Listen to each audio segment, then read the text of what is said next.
জুলাইয়ের সকল শক্তিকে বিনষ্ট করতে যে সকল ভারতীয় এজেন্ট কাজ করছে তাদের অবিলম্বে খুঁজে বের করে শাস্তির আওতায় নিয়ে আসার দাবি সহ ৩ দফা দাবিতে রাতে শাহবাগে মশাল মিছিল করে জুলাই ঐক্য। মশাল মিছিলটি রাজধানীর শাহবাগ মোড় থেকে ঢাকা বিশ্ববিদ্যালয়ের রাজু ভাস্কর্যের সামনে এসে শেষ হয়।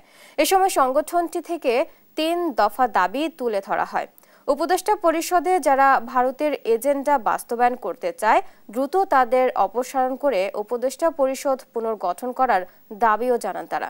জুলাই স্পিরিট ধরে রেখে নতুন বাংলাদেশ করতে সকল ভেদাভেদ ভুলে সব রাজনৈতিক ও সামাজিক শক্তিকে ঐক্যবদ্ধ হওয়ার আহ্বানও জানান তারা।